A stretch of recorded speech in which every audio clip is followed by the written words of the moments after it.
Fala pessoal, eu sou Rodrigo Oliveira e esse é o nosso episódio número 79. Hoje eu recebo os meus amigos Rodrigo Muniz e Daniel Oliveira para bater um papo sobre cristãos que se colocam o tempo inteiro como vítimas da existência e que tomam para si essa pecha de sofredores como se isso representasse a vida de um verdadeiro cristão.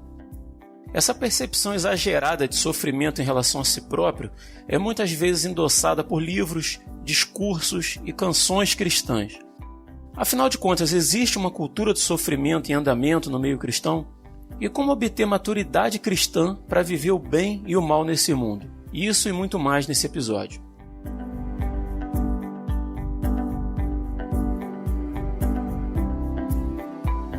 Eu gostaria de começar esse papo lendo o texto que está no livro de Gênesis, no capítulo 3, a partir do 16. E esse texto aqui, isso se dá, esse evento aqui logo após a queda de Adão e Eva, e Deus se referindo a eles. O texto diz assim: a mulher, ele declarou, multiplicarei grandemente o seu sofrimento na gravidez, com sofrimento você dará luz a filhos. Seu desejo será para o seu marido, e ele a dominará. E ao homem declarou, visto que você deu ouvidos à sua mulher e comeu do fruto da árvore da qual eu lhe ordenara que não comesse, maldita é a terra por sua causa. Com sofrimento você se alimentará dela todos os dias da sua vida. Ela lhe dará espinhos e ervas daninhas, e você terá que alimentar-se das plantas do campo. Com o suor do seu rosto você comerá o seu pão, até que volte à terra, visto que dela foi tirado, porque você é pó, e ao pó voltará. Eu quis ler esse texto para que você que está ouvindo a gente aí nunca pergunte para Deus por que você está sofrendo. O sofrimento é algo que faz parte da nossa natureza, né? Faz parte da natureza humana caída, né? Desde Adão e Eva. Nós herdamos isso deles. Mas a questão é que muitos cristãos parecem vestir uma capa de autopiedade, né? Quase fazendo um voto de sofrimento constante ou de aparência de sofrimento, né? Às vezes não é nem de sofrimento, é só de aparência, de uma aparência de sofrimento, de perseguição, como se isso definisse a vida de um cristão. Lembrando que Adão e Eva não eram cristãos, né, no sentido estrito da palavra. Mas, por outro lado, não que não haja sofrimento. Claro que existe sofrimento, né? Nos dias de hoje, por exemplo, para quem está ouvindo agora, né, quando o programa está indo ao ar, nós estamos em 2021, aí, no auge da pandemia, né, milhares de pessoas mortas pelo mundo afora. Então, assim, é óbvio que o sofrimento existe. Mas nós vemos cristãos que parecem cultivar essa imagem de sofredores, mesmo que aos olhos de quem está de fora, né, das outras pessoas, fazendo uma análise sincera, as coisas não pareçam tão ruins quanto eles dizem que são. Então, por que isso acontece, na sua opinião, Daniel? Você acha que existe uma cultura do sofrimento acontecendo ali entre os cristãos brasileiros? É importante a gente frisar porque esse movimento ele tem acontecido e tem crescido muito na igreja, né, evangélica. Eu percebo que esse movimento ele vai começar ali no final dos anos 80, a partir dos anos 90, ali, com o crescimento do neopentecostalismo, onde você começa a visar mais a figura de Jesus Cristo no ponto de Jesus como aquela pessoa que cura, aquela pessoa que salva, né? Foca-se mais a figura de Jesus Cristo no que diz respeito aos seus milagres, às suas atitudes, né, as grandes curas que Jesus fez. Focar demais nessa figura de Jesus, esquecendo da principal missão de Cristo, né, que era trazer o arrependimento e a salvação para o homem dos seus pecados. O que acontece? A gente troca, né, o arrependo-se, pois é chegado o reino de Deus, pelo pare de sofrer, Jesus chegou. E o que acontece? Quando a gente começa a focar demais a questão só da cura, e aí que a gente não está negando, tá? Que realmente Jesus cura, né? Que em momentos de aflição, em momentos de uma doença muito grave, a gente leva a Deus as nossas petições, clamando a Deus que Ele tenha misericórdia. Mas a gente nunca pode esquecer que a vinda de Jesus foi para nos salvar dos pecados. Todo mal, como o Rodrigo bem disse aí, como está bem escrito no texto de Gênesis, todo mal que existe no mundo existe por causa do pecado. Então, a principal missão de Jesus é nos salvar do pecado e nos garantir um novo mundo onde o pecado não exista. E aonde o pecado não existe, não vão acontecer as consequências do pecado, que são as doenças, as mortes, os conflitos, né? Todas as consequências que o pecado trouxe para o mundo. mas começou a se focar demais isso. Focar a cura, focar o milagre e buscar Jesus não para arrependimento e não para salvação, mas começou a se buscar Jesus para receber dele uma cura, para receber de Jesus um milagre ou coisas do tipo. Inclusive é o slogan de uma igreja neopentecostal, né? Isso, pare de sofrer, né? Uhum. E com o crescimento disso dentro da igreja evangélica como um todo, o próprio culto foi perdendo a ênfase. Antes a gente se reunia numa igreja para adorar a Deus pela salvação que Ele nos conquistou, a salvação que Ele nos deu em Cristo Jesus, e a gente começou a se reunir só para poder falar de milagres. Aí o momento do ministério de louvor, que era para enaltecer a obra de Cristo, a salvação, o sacrifício que Ele pagou na cruz, o perdão de Deus e a misericórdia, começou a ser trocado por um momento de clamor e petição. Outra coisa que eu quero deixar bem enfoque aqui. Nós não somos contra, né, o clamor, a oração ou o louvor. A gente só acha que o louvor que tem o clamor como fundo da composição. Só que nós achamos que tudo tem tempo certo e que no culto deve ser enaltecido a missão de Cristo como Salvador. A gente, claro, também vai enaltecer as bênçãos que a gente recebe de Deus. A própria Bíblia está cheia de salmos ali de gratidão.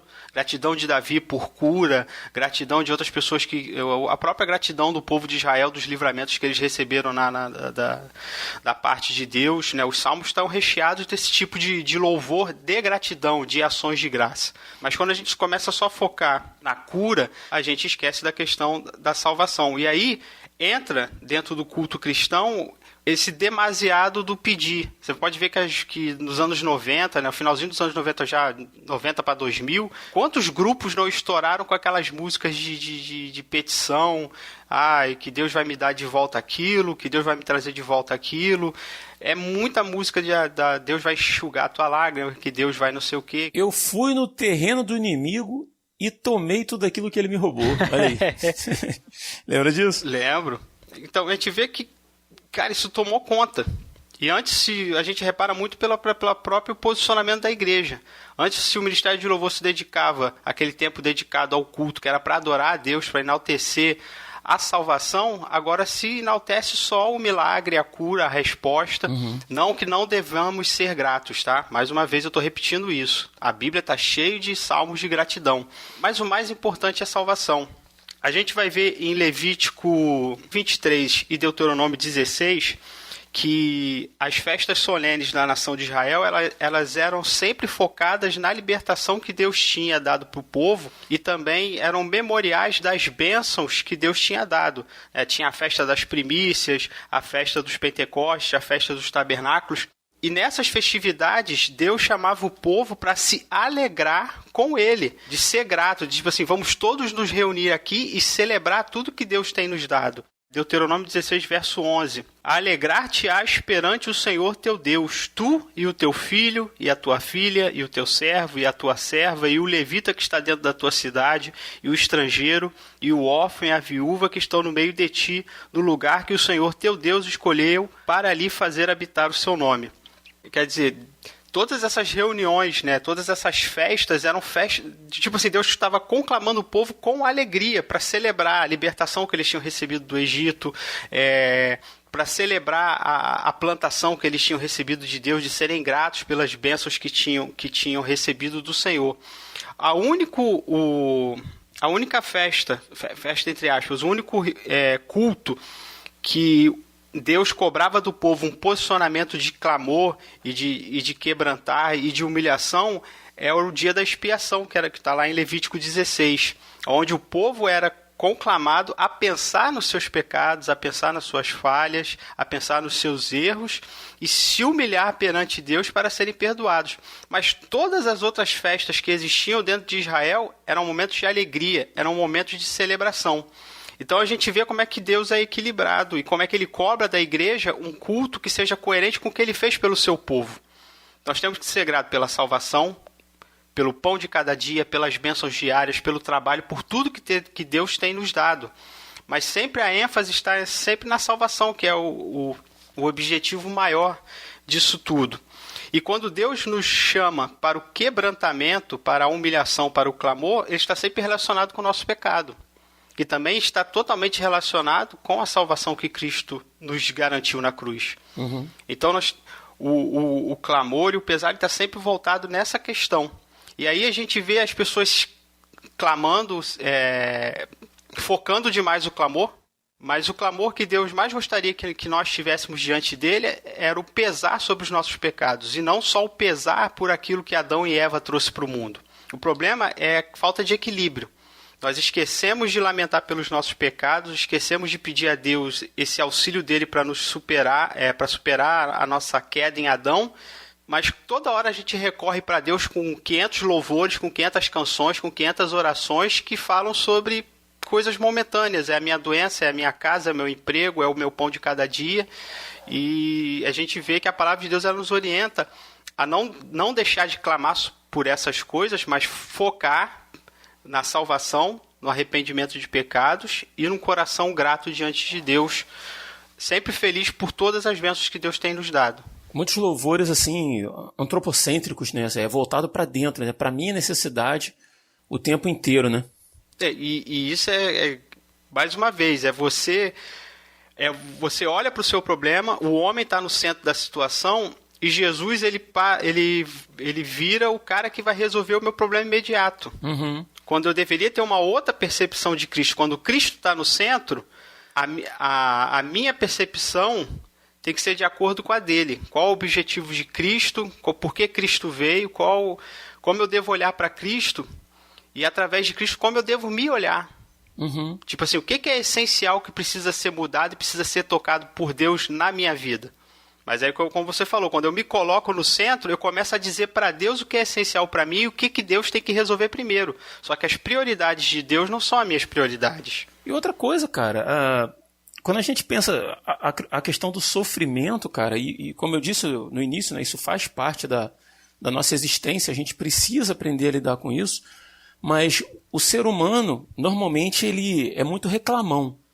Né? Nada tá bom, sempre tá com problema e tal, e como você bem disse, muitas vezes as orações, ou na esmagadora maioria das vezes, as orações são simplesmente para pedir o meu conforto, né? O meu bem-estar. Uhum. E aí, cara, a gente cai num erro gravíssimo, assim, que é de não olhar para as bênçãos que a gente tem. Porque às vezes a gente pensa que a intervenção de Deus na minha vida, em meu favor, a bênção de Deus na minha vida, ela só se dá no extraordinário. Uhum. Só que não, cara. Por acaso eu estou lendo um livro chamado Simplesmente Crente, que do Horton, o sobrenome dele, esqueci o nome do autor agora, mas enfim. Ele falando da vida cristã ordinária. Michael Horton, isso aí. Cara, o livro é excelente. Aí tá tudo bem, ele está falando de vida cristã e tal, mas a gente precisa ter a percepção, cara, de que Deus cuida da gente nos mínimos detalhes. E é um exercício, porque a nossa natureza puxa a gente para trás para que a gente foque nos problemas que a gente tem. A gente aqui em casa tem conversado muito sobre isso, tem pensado muito sobre isso e tem trabalhado a expressão de gratidão a Deus com mais frequência. Uhum. Tá? Essa é uma conversa aqui que a gente tem tido em família ao longo de um tempo. Por causa dessa percepção, a gente, em orações, em devocionais, a gente costuma agradecer muito por essas coisas que são cotidianas. Cara, você acredita que um dia desse Elane olhou para mim e falou assim, sabe o que eu estava pensando aqui? A gente não tem problema. Aí cara, na hora assim, tive aquele choque, assim, tipo assim, como a gente não tem problema? Claro que a gente tem problema. Aí ela falou assim, cara, a gente não tem problema. A gente tem preocupações da vida. Né? A gente tem preocupação com os filhos, a gente tem preocupação com o emprego, mas quando você pensa problema, aquela coisa que precisa ser sanada, que é o que a gente faz com os problemas, a gente tenta resolver, a gente não tem. E aí, cara, eu parei para pensar e, cara, todo mundo com saúde, todo mundo vivo, tendo de dormir, tendo que comer, tendo de reclinar a cabeça, empregado, salvo, numa comunidade de irmãos, poxa, muito boa, sabe? Com amigos, com... Cara, todo o nosso entorno, quando a gente parou para fazer uma simples análise, a gente viu que Deus tem sido muito gracioso com a gente, sabe? E se a gente não se percebe disso, a gente gasta nossa existência pedindo para Deus mais e mais e mais e mais e, cara, ignorando completamente as coisas que Ele faz no ordinário, no dia a dia, no cotidiano, né? A gente se torna ingrato. Verdade. E aí parece que a gente é o coitado, né? Aí quando um problema se apresenta, e é óbvio que todo mundo vai ter problemas mais cedo ou mais tarde, né? E louva a Deus porque eu não tenho hoje no que buscar o socorro dele nesse sentido, sabe? Mas vai acontecer. Aconteceu com Jó, né? Jó estava lá, ver a vida dele virar de perna na cabeça, né? O cara que tinha uma vida confortável, tranquila, e de repente vê tudo aquilo ser tirado. E o dia mal que vem para todo mundo, né? Uma hora ou outra, o dia mal chega. É, exato. E quando a mulher fala assim, amaldiçoa teu Deus e morre logo, homem. Tu tá todo podre aí, cheio de ferida, não tem mais prazer nenhum na vida. E ele fala assim, Deus não nos deu o bem durante todo esse tempo. Por que ele não iria permitir que o mal também chegasse, como chega para todo mundo? Sim. Né? E, cara, é muito triste você ver cristãos que o tempo inteiro se colocam numa posição de coitados, não olham para as bênçãos, e principalmente durante o momento de culto, como o Daniel estava falando, né? Que às vezes estão ali com uma vida boa, cara, uma vida boa, assim, quando você conversa com eles na casa, numa visita, na hora do lanche, na hora do jantar, que a gente se reúne, tá tudo bem na vida, mas na hora que chega na igreja, às vezes na hora dos louvores, ou às vezes na forma das orações, assim, parece que baixa um coitadismo na pessoa, né? Mas pra gente dar sequência aí, Muniz, quando a gente fala de sofrimento real, né, e de real perseguição a cristãos, seja lá em que nível for, acho que algumas considerações aí são interessantes da gente fazer, né? Com certeza. O que você pensa aí a respeito disso? Você falou uma coisa no início que vale a pena a gente reforçar, que é a ideia de que, sim, existe sofrimento, né? E todo sofrimento é verdadeiro para quem o sente, né? Se você está sentindo alguma coisa, ninguém pode desmerecer o teu sofrimento, né? Chegar aqui. Por menor que seja, né? Aos olhos dos outros. Exatamente. Exatamente. A gente chegar aqui e você também não pode... Não é essa a nossa intenção, né? De que você ouça o podcast e pense assim, poxa, eles não sabem o que eu estou passando, né? Não, de maneira nenhuma, né? Todo mundo tem seus sofrimentos, suas questões e tal, e todos eles são válidos, né? São verdadeiros e tal. Agora, a gente tem que fazer realmente algumas considerações, algumas perguntas, né? Eu gosto de fazer perguntas, assim, para a gente poder encontrar as raízes, né? Então, vamos lá. Qual a raiz desse sofrimento que você está passando? Se o sofrimento que você está passando é fruto de algum pecado seu, né? De alguma iniquidade, Lamentações 3:39 diz assim, né? Então, por que nós, humanos, nos queixamos quando somos castigados por nossos pecados? Né? Em outras versões vai dizer assim, né? De que se queixa o homem? Queixe-se dos seus próprios pecados, né? Então, se nós, né, se você que está me ouvindo, está passando por algum tipo de sofrimento, né, por conta de algo que você plantou, né, de um erro que você cometeu, uma palavra mal colocada, uma atitude que você tomou, ou uma prática de vida, né, um estilo de vida que você tem ou tinha, e que resultaram em algum tipo de sofrimento, eu digo para você que, assim, não, como eu falei, não é inválido o sofrimento, mas há necessidade de uma mudança de perspectiva, né? Eu, por exemplo, hoje eu tenho algumas questões de saúde comigo que eu tenho consciência de que fui eu que plantei ao longo da minha vida, né? Por conta de maus hábitos alimentares e tal, aquela coisa toda, sedentarismo e tal, que geraram esse sofrimento pelo qual eu passo hoje, né? Então eu não tenho que ficar culpando Deus, nem muito menos questionar, porque esse é o primeiro ponto que vem na nossa cabeça, é o questionamento. A gente passa a questionar Deus. Deus, por que o Senhor deixa eu sofrer desse jeito? Por que o Senhor me deixa passar por isso? Sabe? Por que eu estou passando por isso? Por que o Senhor não me cura? Por que o Senhor não me liberta? Por que o Senhor isso? Ou seja, transferindo para Deus, tá, uma responsabilidade que não é dele.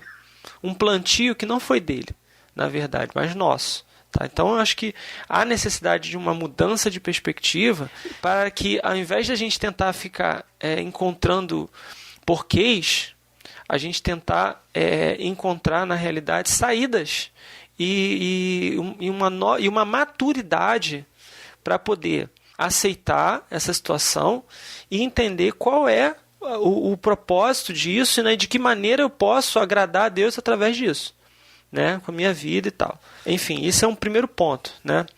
E como você falou também, o sofrimento ele é inerente à humanidade. Em primeiro ponto, né, por conta do pecado, né? Uhum. Mas também por conta da circunstância humana, vamos colocar assim, né? Vamos criar o cenário assim, né? O cenário em que nós vivemos, o mundo, né? Ele jaz no maligno, a gente está cercado de iniquidade por todos os lados, né?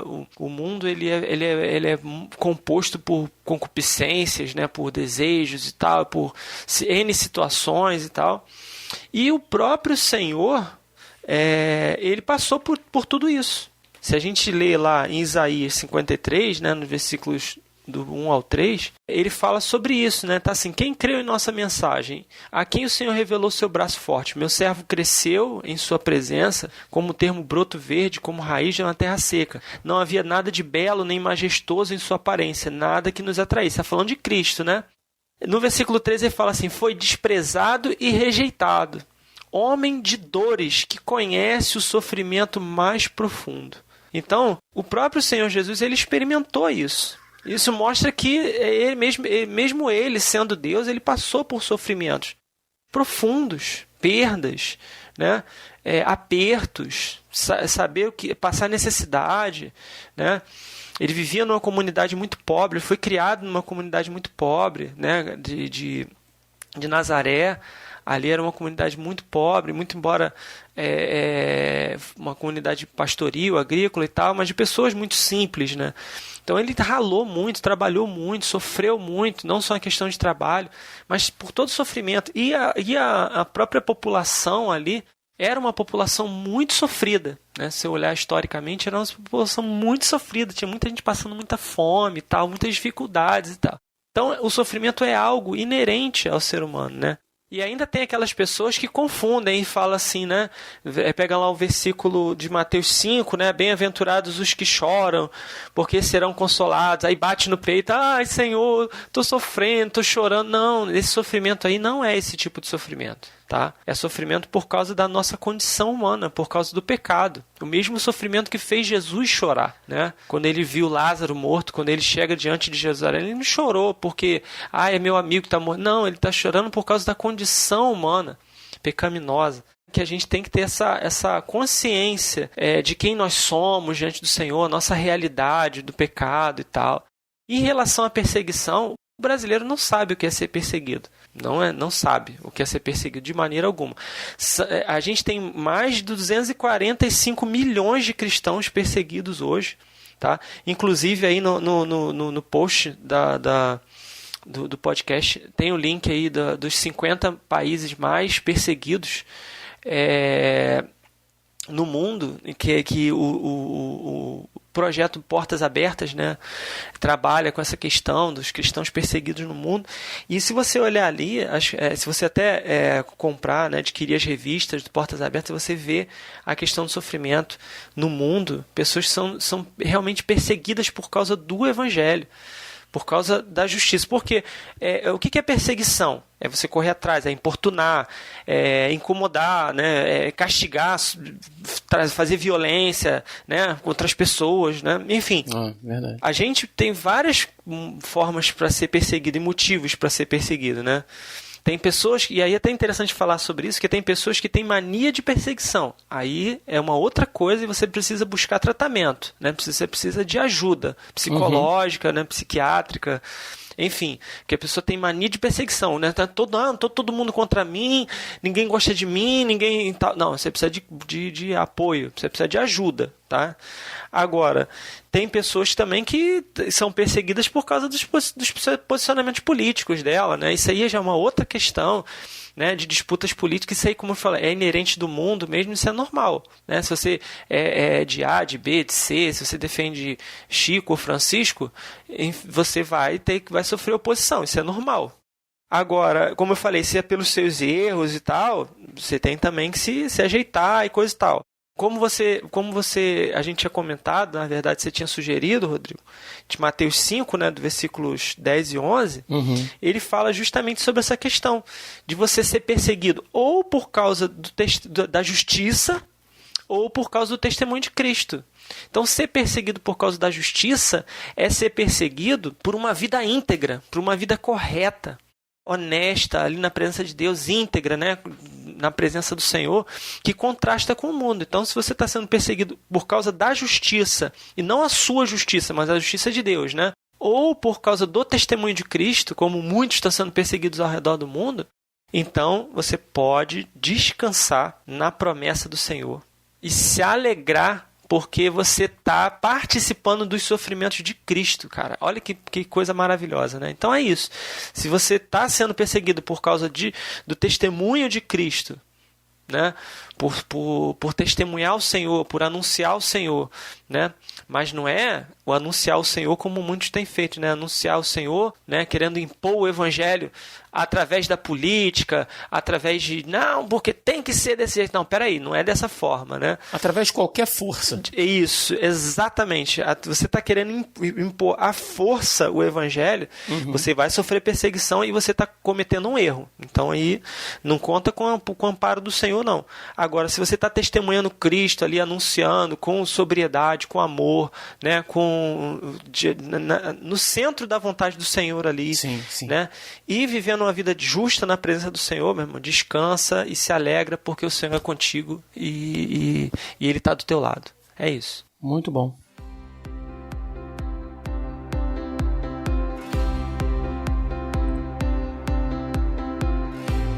Antes da gente seguir com o papo, eu queria um minutinho só da sua atenção. Eu queria deixar registrado aqui a nossa gratidão a você que tem contribuído com a manutenção do Resistência Podcast. Depois que eu fiz aquela convocação, devido às nossas dificuldades com equipamento, gastos mensais, etc., diversos ouvintes se dispuseram a nos ajudar e pelo segundo mês seguido foram vocês, ouvintes que acreditam que a gente tem algo importante a dizer através desse projeto, é que tornaram possível esse podcast estar no ar. Muito obrigado a você que acredita na gente. E se você ainda não é um mantenedor do Resistência Podcast e quiser nos ajudar com qualquer valor mensal, a nossa chave Pix é pix@resistenciapodcast.com pix@resistenciapodcast.com. Qualquer valor que você nos doar será revertido exclusivamente para a manutenção do RP, tá bom? Então ouça, compartilhe e contribua, porque você é a resistência.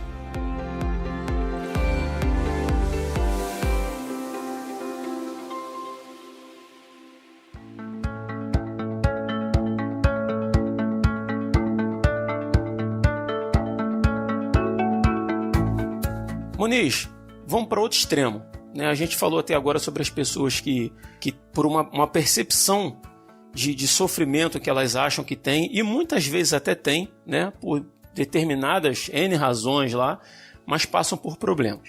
Aí a gente, no outro extremo, nós temos cristãos que só olham o lado bom das coisas que possuem, olham para a sua vida e veem que está tudo certo, está tudo bem, a despensa está cheia, a reserva bancária, os filhos estão bem, todo mundo com saúde. E essas pessoas muitas vezes, por natureza, são otimistas, né? Procuram olhar o lado bom das coisas e por isso buscam aproveitar a vida e o que há de melhor na vida com todas as suas forças e recursos. Né? São os eternos caçadores da felicidade. Gastam a sua existência em busca da felicidade ou em busca de manter a felicidade que elas já julgam que têm. Qual é o perigo de viver dessa forma, cara? Nesse outro extremo, na tua opinião? Quando você fala desse grupo de pessoas assim, me veio à mente o termo hedonismo, né? Que seria aquela coisa de dedicação ao prazer, né? Como um estilo de vida. Aquele estilo de vida de alguém que busca o prazer intensamente, né? Quase um comamos e bebamos que amanhã morreremos, né? Só que aí na verdade a gente está falando para um público cristão, vamos colocar assim, né? Não, na verdade. E também, de repente você que está ouvindo não é cristão, né? Mas está ouvindo e tal, e também pode pensar dessa forma, é normal, né? Você pode pensar nessa questão da busca pelo prazer, isso aí é inerente ao ser humano, né? falando sobre isso também, você me fez lembrar daquele filme, né, do Will Smith, A Procura da Felicidade, né? Só que ele não estava vivendo uma vida boa, tranquila e vivendo em busca da felicidade, né? Ele estava, na realidade, passando um perrengue danado e lutando para sair dele, né? E dali ele encontra o caminho e tal. Enfim, sem querer dar spoiler para quem não assistiu, né? Mas eu quero pensar assim, quando você fala de perigo, né? Qual o perigo de viver uma vida de dedicação ao prazer como um estilo de vida, né? Vamos dizer assim, um hedonismo cristão, vamos colocar assim, né? Eu acho que tem alguns perigos. Primeiro perigo é qual a fonte, qual é a motivação desse prazer que você está buscando, tá? Por quê? Porque se a fonte desse prazer, se a motivação desse prazer que você está buscando for o Senhor, for Deus, ok, beleza. Né? Eu sou aquele tipo de pessoa que eu busco prazer na presença de Deus, né? Eu busco prazer na palavra, eu busco prazer no louvor, na oração, em fazer o bem, em servir, em estar ali fazendo a vontade do Senhor, né? E amando top, sabe? Se você está buscando o teu prazer, né? E se intensamente um estilo de vida prazeroso em Deus, tranquilo. Agora, se esse estilo de vida que você está buscando, ele já tem como fonte, como motivação, o mundo e seus prazeres, aí é um perigo. Porque a morte, ela está batendo a porta sua, né?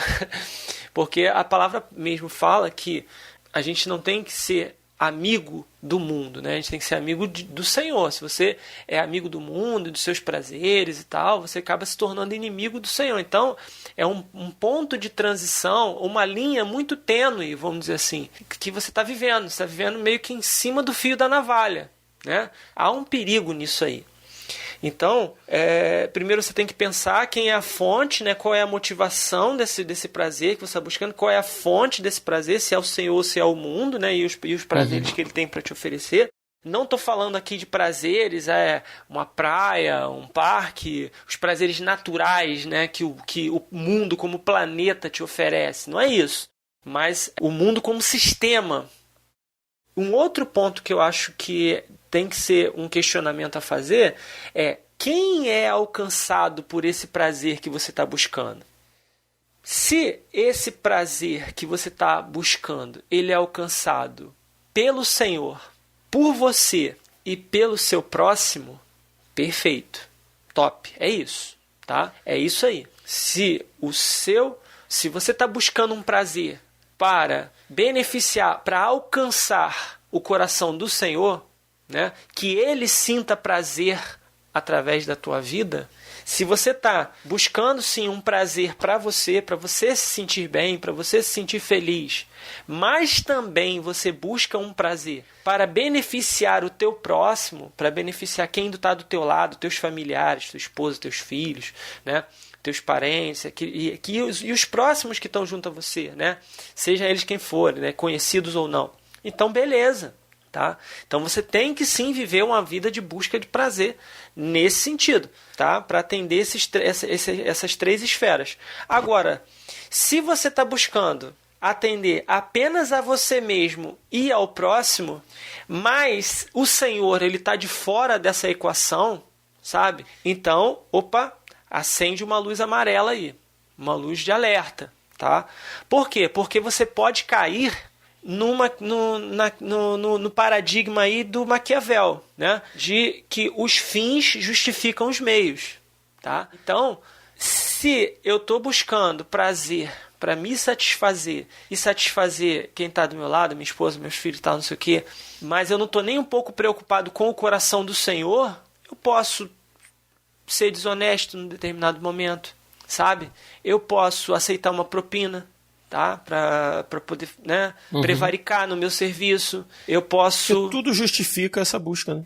Tudo isso, exatamente, justifica. Por quê? Não, eu estou fazendo isso, mas é por quê? Para dar um benefício para o meu filho. Eu estou fazendo isso, mas é para dar um conforto para minha esposa, né? Para dar um carro melhor para minha família. Para poder... Então, você não há preocupação com o coração do Senhor. sabe? Então você pode acabar entrando nesse paradigma aí, como eu falei, eu criei, né, esse termo paradigma de Maquiavel aí, né? Que você vai, em algum momento, você pode ceder à tentação de justificar o meio que você está usando pelos fins que você quer alcançar, que é de trazer prazer para você e para sua família, e para o seu próximo, sei lá quem, sabe? Por quê? Porque o Senhor ficou de fora da equação.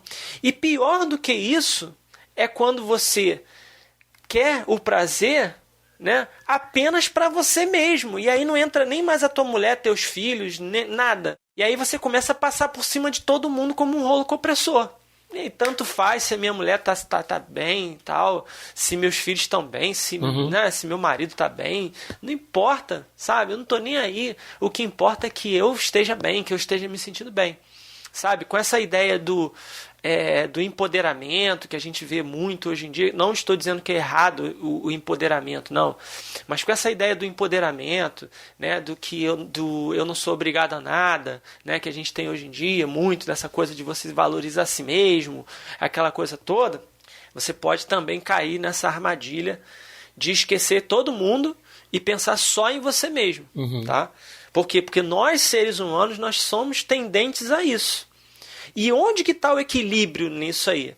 O Senhor Jesus, ele é o nosso modelo, o nosso referencial é ele. Em Mateus 16, 24, a palavra ela fala acerca de tomarmos a nossa cruz. Não é isso?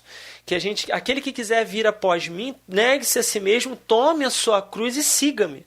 Então o Senhor Jesus, ele nessa passagem, ele mostra para nós que a nossa vida, ela pode ser uma vida prazerosa? Sim, mas ela também é uma vida de cruz. Então há um equilíbrio aí, você tem que ter essa consciência de que eu não vou viver 100% para o prazer. A nossa vida ela tem um quê de sofrimento também, mas como a gente falou no início, né, no primeiro bloco, não é um sofrimento auto-infligido por causa do pecado, não é um sofrimento, como o Lloyd Jones gosta de falar, né, um sofrimento teatral, né, um sofrimento... Fariseu jejuando, né? Quando você for jejuar, lava o teu rosto e tal, não veste aquela roupa do sofrimento, não é esse tipo de sofrimento, né? Eu tô carregando a minha cruz e seguindo a Jesus e tal, não sei o que talvez seja esse sofrimento que fique aparente, né, Daniel? Quando a gente vê e tal, olha assim, que os irmãos estão lá, pai, né?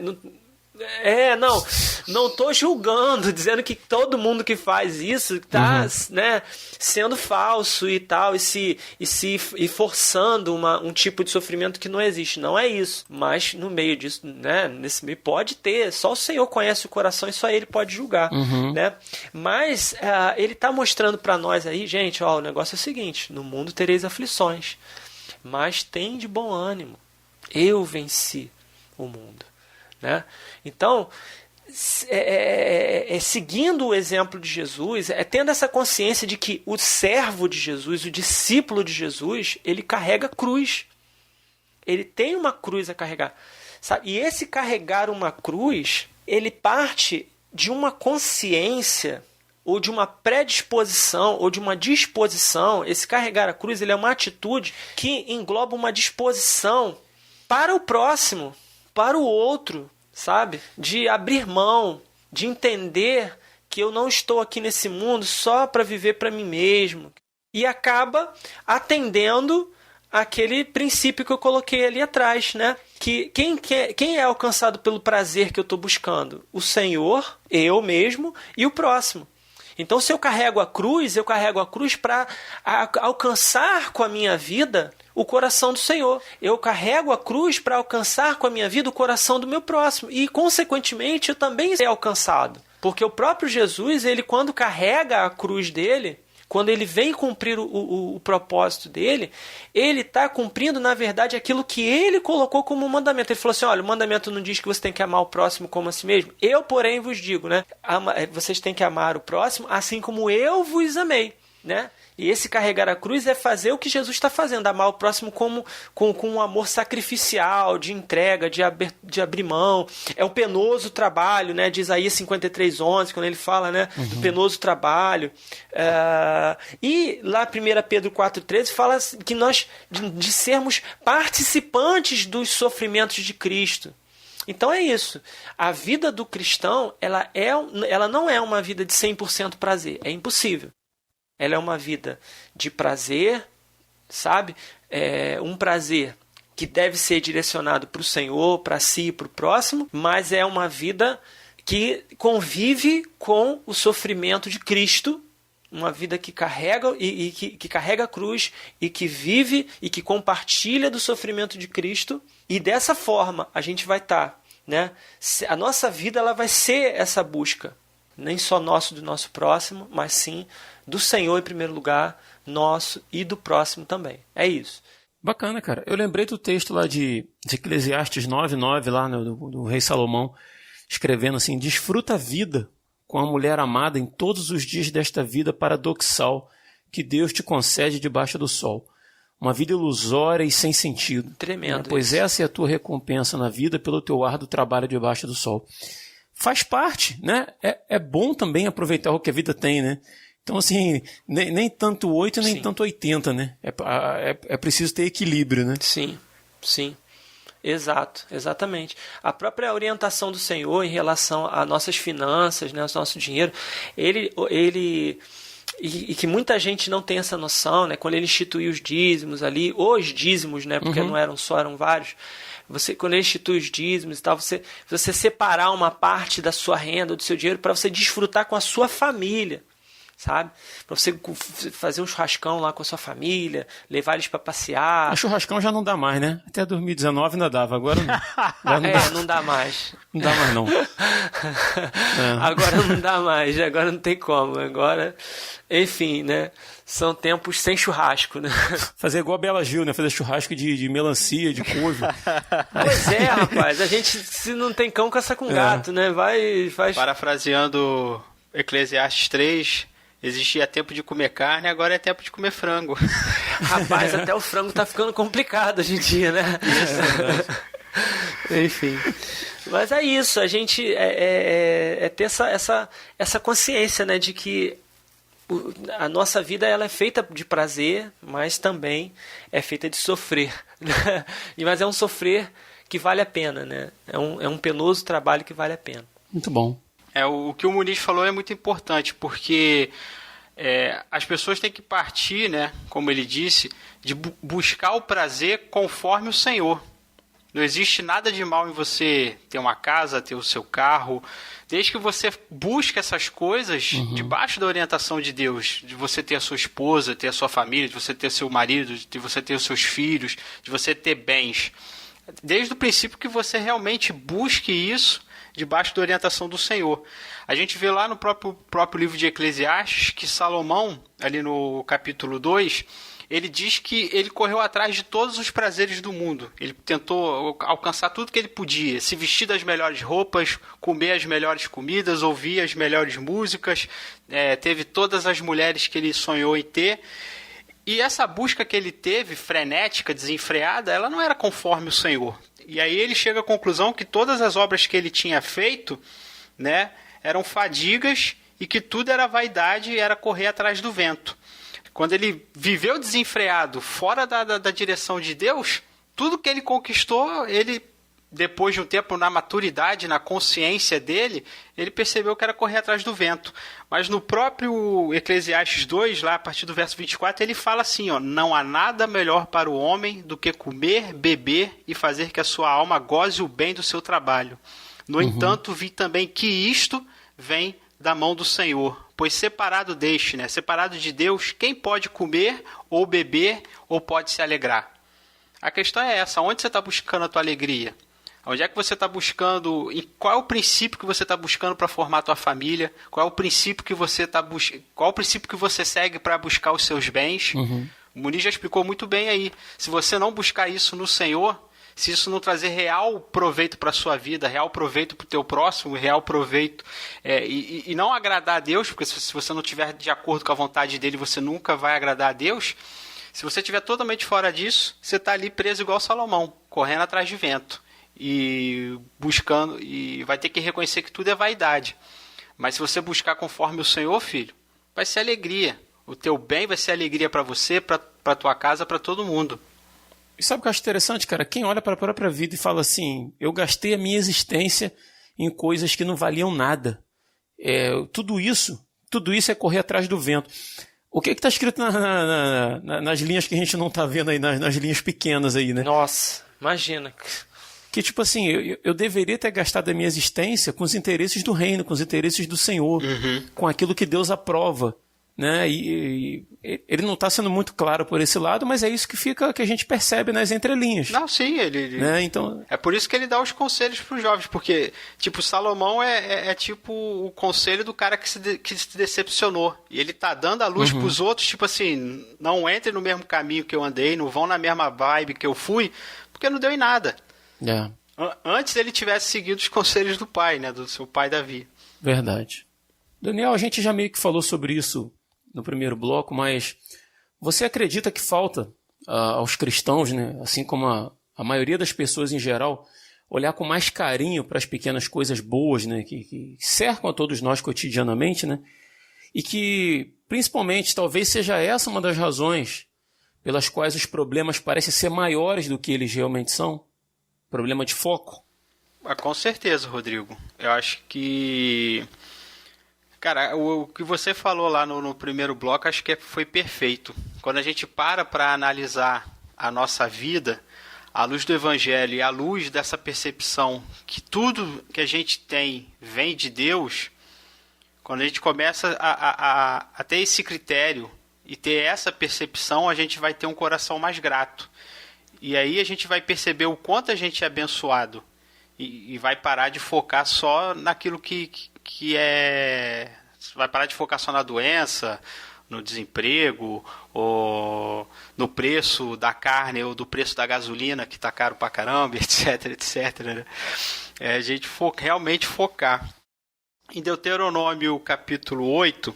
Deus fala uma coisa muito interessante para o povo de Israel, a partir do verso 11. Ele fala assim: guarda-te de não esqueças do Senhor, teu Deus, não cumprindo os seus mandamentos, os seus juízos e os seus estatutos que hoje te ordeno, para não suceder que depois de teres comido e estiveres farto, depois de haveres edificado boas casas e morados nelas, depois de se multiplicar os teus gados, os teus rebanhos, e aumentar a tua prata e o seu ouro, e ser abundante tudo quanto tens, se eleve o teu coração e te esqueças do Senhor teu Deus, que te tirou da terra do Egito, da casa da servidão. Eu vou pular aqui só para o versículo aqui, que ele fala assim, ó, não digas, pois, no teu coração, o verso 17, a minha força e o poder do meu braço me adquiriram estas riquezas. Antes te lembrarás do Senhor teu Deus, porque é Ele que te dá força para adquirir riquezas, para confirmar a sua aliança que sob juramento prometeu a teus pais, como hoje se vê.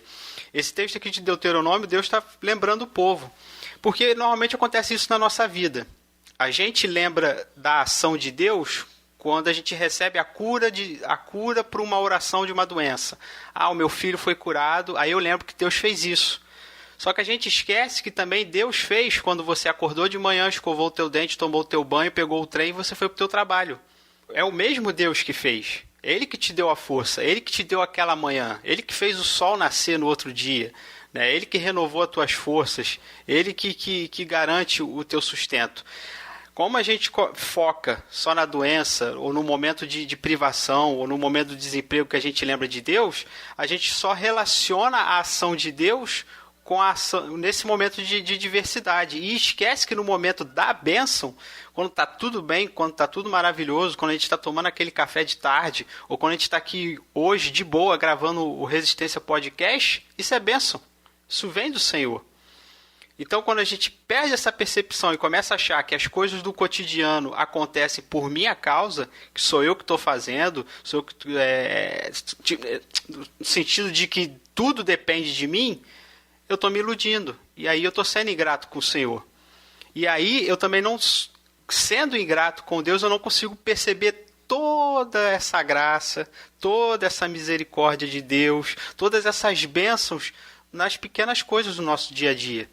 Eu não... Tem um salmo que diz, né? O salmista fala, Senhor, me ensina a contar os meus dias, né?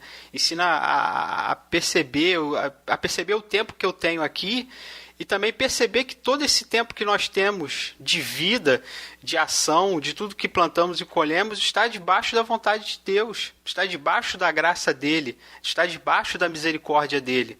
Né, foi quando Deus criou Adão e Eva, quando ele disse que era para eles se multiplicarem, eles serem fecundos, que era para eles dominarem a terra, isso era uma ordenança. Isso só pode ser feito, isso só pode ser alcançado com a bênção do Senhor e com a direção do Senhor. Então, quando a gente perde esse foco, começa a olhar para mim, sou eu que trabalho, eu que conquisto, eu que ralei, eu que suei, eu nunca vou ser grato a Deus, eu nunca vou reconhecer o mérito dele, da minha força, da minha disposição, da minha inteligência, de todas as bênçãos que Deus derrama para que eu possa exercer todas as funções que Ele me deu como homem. Então a gente tem que sempre pensar, tudo vem de Deus, tudo é graça, tudo é misericórdia, tudo é Deus permitindo que eu seja aquilo que Ele planejou que eu fosse. Just a spoonful of sugar makes the medicine go down.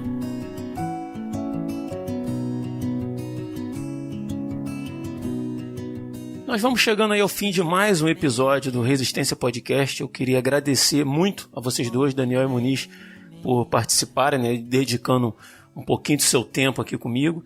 E eu queria deixar a oportunidade aberta aí para vocês fazerem suas considerações finais. E eu vou começar com você, Muniz. Fica à vontade aí, meu mano. Usa o espaço aí para você falar com o nosso ouvinte. Se quiser deixar alguma recomendação, o espaço é teu. Então, eu quero agradecer, né, mais uma vez pela oportunidade de estar falando aí para os nossos amigos e irmãos aí.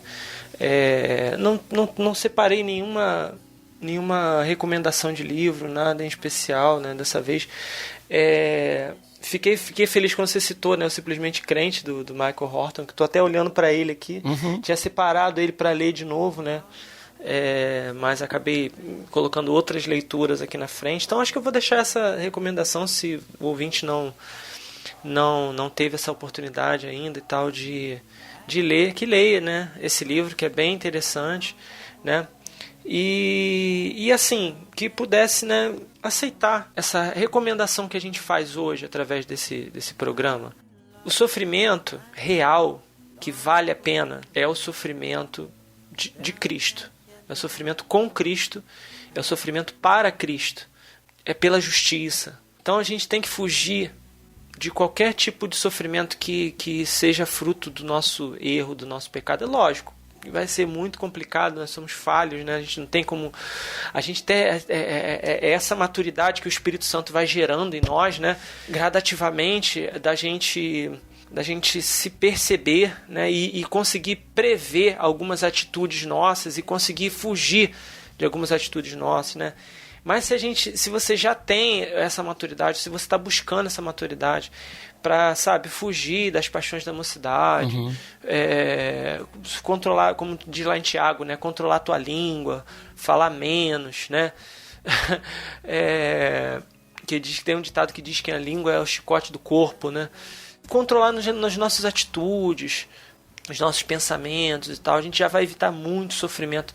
O Senhor, ele não nos fez para sofrer esse tipo de sofrimento por causa do pecado. Com relação a esse sofrimento, ele chora, né? Uhum. Ele chorou diante do túmulo de Lázaro, ele chorou diante de Jerusalém. Então o sofrimento por causa do pecado, isso não agrada ao Senhor.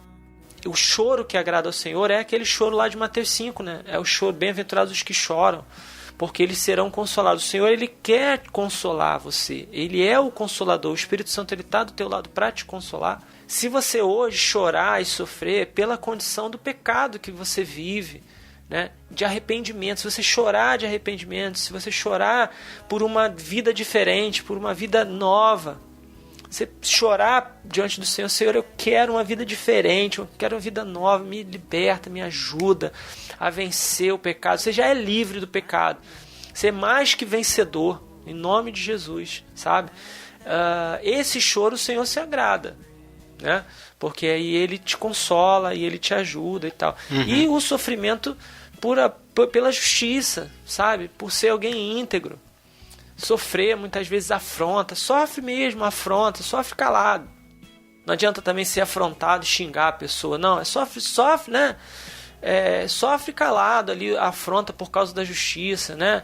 Você é desculpa a expressão, você é um otário, né? Você é um bocó, né? Porque você está passando por isso e tal, não sei o que, você não precisa passar por isso, né? Todo mundo no teu trabalho tem lá uma tretinha lá que faz e, né, ou sei lá, alguma coisa errada que todo mundo faz e te ofereceram e você não aceitou e por causa disso você está sendo perseguido, aceita de boa, sabe? Sofre isso com alegria e sofre por anunciar Jesus com a tua vida e anunciar com palavras também, porque a gente não pode cair nesse outro extremo, né, de pensar assim, não, eu tenho que anunciar com a minha vida e tal, e parar de anunciar o evangelho, parar de falar que Jesus é Senhor, parar de falar que Ele é Salvador, né, e é acerca do pecado, enfim, mas tudo com sabedoria, né? Se você não entende, se você não sabe como evangelizar, se você não sabe como pregar a palavra, leia, estude, busca a orientação de irmãos mais experientes que você, sabe? Busca a palavra. Hoje em dia tem tanta palavra, né, que você pode buscar para você se edificar, sabe? Poxa, mas eu queria a ajuda de vocês. Pode contar com a gente, sabe? Pode procurar a gente. Poxa, não, eu queria conversar com você, o Rodrigo, queria conversar com o Muniz, queria conversar com o Daniel, com qualquer um, com o Edivaldo, com o Will, e com todos, né, que participam, né, o Chico, a Elane, qualquer um, né, do Resistência, o Luan, qualquer um que quiser, né, quero trocar uma ideia, ouvir você falando e tal, a gente está aqui para isso, para te ajudar, sabe? Mas tudo que te leve a você sofrer por testemunho do Senhor, sabe? Por justiça. Então, por isso vale a pena, tá? Vale a pena. Então, fica meu abraço aí pra você, que Deus te abençoe, em nome de Jesus. Amém. Amém, cara. Obrigado aí pela tua participação, tá bom? E vou deixar o espaço aí aberto pro Dan. Fala aí, meu amigo. Deixa a tua recomendação final aí pro nosso ouvinte. Então, primeiramente, agradecer, né? Tirei uma folga de gravar. Até minha esposa perguntou pra mim, falei, o pessoal tava te chamando pra gravar o Resistência, não? Eu falei, não, tá bom, tô descansando um pouco. Te expulsar. Não, é bom descansar. Cara, eu vou te falar, até pra dar uma satisfação a vocês, porque eu não dei em off, né? A gente, por 2 meses, a gente gravou programas com convidados, né? E isso se deu por causa da agenda dos convidados, né? Então acabou ficando aí 2 programas seguidos, né? E que eu gravei... O primeiro até gravei com o Will, né? E o segundo com a Elane. Então, assim, reduziu muito o número de participantes do RP. Mas eu tava com saudade de gravar com vocês, cara. Não. Legal. Mas é bom, cara. Descansar. Não, Descansar também é bom. Às vezes a gente fica ali naquela rotina direta, naquela correria. Tem tempo pra tudo. Deus separou esse tempo pra gente ficar um pouco... É tempo de gravar e tempo de parar de gravar, né? Com certeza. É verdade. Então, tava aqui com saudade, mas respeitando o tempo de Deus... Estou grato de estar aqui com o Muniz, né? É sempre bom a gente estar aqui trocando essa ideia com o Muniz, com o Rodrigo. E a minha recomendação ela é rápida aqui no texto de 1 Coríntios 7, verso 29 a verso 31. É um texto do apóstolo Paulo que eu gosto muito. E quando eu li, eu fiquei refletindo muito nessa percepção do apóstolo Paulo. Ele fala assim, isto porém vos digo, irmãos, o tempo se abrevia. O que resta é que não só os casados sejam como se não o fossem, mas também os que choram como se não chorassem, e os que se alegram como se não se alegrassem, e os que compram como se nada possuíssem, e os que se utilizam do mundo como se dele não usassem, porque a aparência deste mundo passa. A gente está gravando esse programa, estamos aqui, né, em 2021, quando eu estava conversando com o Muniz e o Rodrigo sobre a pauta, eu falei, cara, pensa em 2019, pensa como é que tava tudo tranquilo, né? Eu sou flamenguista, a gente tava tudo zoando, né? A conquista da Libertadores, brincando, a alegria só. E 2020, 2021, tudo mudou. Esse é o mundo que a gente vive, cara. Isso aqui uma hora a gente tá bem, uma hora a gente tá mal. E o apóstolo Paulo aqui, ele não tá desprezando o casamento, ele não tá desprezando a vida, ele não tá desprezando nada de um desses prazeres que Deus deu. Se você ler a Bíblia, você vai ver que o apóstolo Paulo ele dá orientações sobre tudo isso. Mas ele tá colocando na cabeça da igreja de Corinto, que estava tão desesperada pelas coisas do dia a dia, que ele falou, gente, Isso aqui, esse mundo que a gente vive, ele é temporário, ele tem hora para... Tem dia, ele teve dia e hora para começar, mas ele também tem dia e hora para acabar, sabe? A casa que eu tenho, ela não vai se comparar com a que Jesus está preparando para mim. O mundo, né, as belezas naturais que Deus nos deu, eu sou grato por tudo que Deus nos deu, mas o novo céu e a nova terra vai ser muito melhor do que essa primeira criação que Deus deixou. Amém. O casamento, meu casamento é uma benção, glória a Deus por isso, é uma benção por causa do que o nosso casamento está debaixo da mão do Senhor, mas no novo céu e na nova terra terão outras coisas que Jesus vai dizer, não se darão em casamento. E às vezes a gente vê tantas pessoas desesperadas, estou sozinho e não sei o que lá. Ora, se vier a tua varoa veio, mas se não veio, cara, no novo céu e na nova terra, muitas coisas melhores vão de vir, sabe? A gente fica tão preso, tão com essa realidade, é a minha casa, é o meu bem, é a minha moto, né? A gente fica tão preso a coisas pequenas, sendo que Deus preparou coisas muito maiores, né? A gente precisa sempre ter isso na cabeça. Se a gente quiser viver o bem aqui nesse mundo, Deus tem que ser a prioridade, que aí a gente vai conseguir viver bem, apesar desse mundo estar caído. Mas até o bem nesse mundo que vem de Deus não se compara com o bem que Ele está preparando para a gente para frente. Então que a gente não tire o foco disso. Assim como o apóstolo Paulo estava aqui orientando a igreja de Corinto, tão voltada para si mesmo, tão voltado para o aqui e para o agora. Pensa no amanhã, porque isso aqui é tudo aparência. E esse mundo, ele vai passar. Então é isso, curta a sua família, curta as bênçãos que você recebe do Senhor diariamente. Seja grato, adore, preste adoração, preste gratidão, tenha ações de graças a esse Deus bondoso e misericordioso que nos dá tudo que nós precisamos.